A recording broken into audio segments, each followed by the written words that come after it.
Hélène Frade, bonjour Hélène. Bonjour Natacha. Vous avez lu la presse française pour nous et bien sûr on parle beaucoup de cette nouvelle campagne qui débute pour les deux vainqueurs du premier tour de la présidentielle française, Emmanuel Macron et Marine Le Pen. Malgré les sondages qui donnent le candidat d'En Marche largement vainqueur devant la candidate du Front National le 7 mai prochain, rappelons qu'il reste encore près de 2 semaines avant le second tour.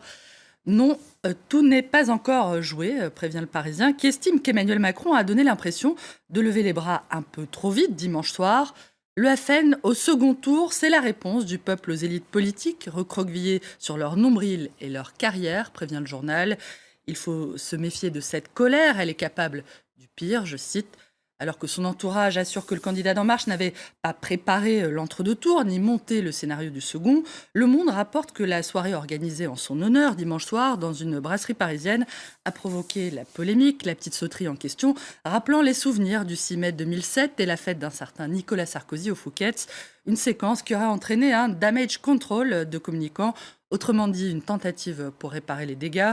Les proches d'Emmanuel Macron expliquant que non, ça n'était pas une fête et que non, ça n'était pas le Fouquet's, prix du menu à l'appui.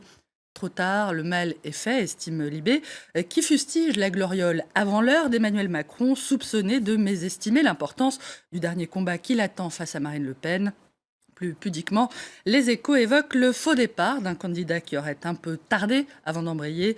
L'heure est grave et l'on attendrait, ironise le journal. En tout cas, Marine Le Pen, elle, n'a pas perdu une seconde en passant d'emblée à l'offensive contre Emmanuel Macron. Toujours selon les Échos, la candidate en visite dès hier dans le Pas-de-Calais aurait décidé de jouer sa carte à fond en critiquant la faiblesse supposée d'Emmanuel Macron sur le terrorisme islamiste et en le dépeignant en candidat d'un système jamais clairement défini mais honni, comme en témoignerait le soutien déclaré hier de son ex-patron François Hollande.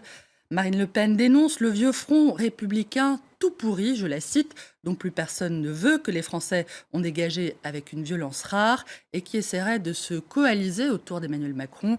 Le vieux front républicain tout pourri en écho aussi, on s'en souvient, au tous pourri de son père, Jean-Marie Le Pen.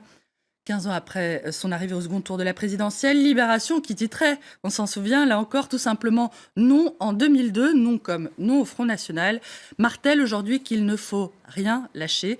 Libé qui prévient néanmoins que 15 ans plus tard, le Front républicain s'annonce moins solide qu'en 2002. Un front républicain jugé moins solide parce que les candidats des Républicains et du PS ont été mis hors jeu peut-être. Le Figaro évoque des partis désarçonnés par les échecs cinglants de leurs candidats, François Fillon et Benoît Hamon, doublement coulés par la victoire du ni droite ni gauche, la progression du Front National et l'onde de choc Macron.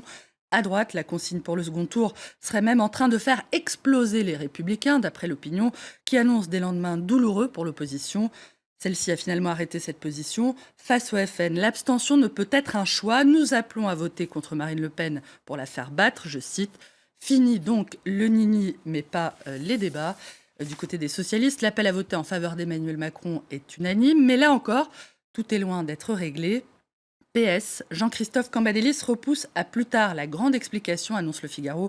Marcher pour ne pas s'écrouler, résume le journal, en évoquant un parti écartelé entre macronistes et mélenchonistes. Et Jean-Luc Mélenchon qui ne donne toujours pas de consigne de vote. Le candidat de la France insoumise dit vouloir consulter son mouvement avant de se prononcer, probablement demain.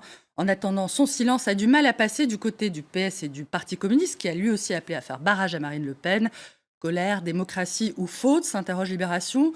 Réponse de la porte-parole du mouvement. Il est détestable de nous faire un procès en connivence avec le FN, mais appeler à voter pour Macron dès dimanche soir, dit Raquel Garrido, aurait été une déflagration. La majorité des Français n'a pas de candidat au second tour. Les électeurs en ont soupé de ces gens. Pour parler avec les dégoûtés, il ne faut pas être avec les dégoûtants, je les cite. Merci beaucoup Hélène Frade.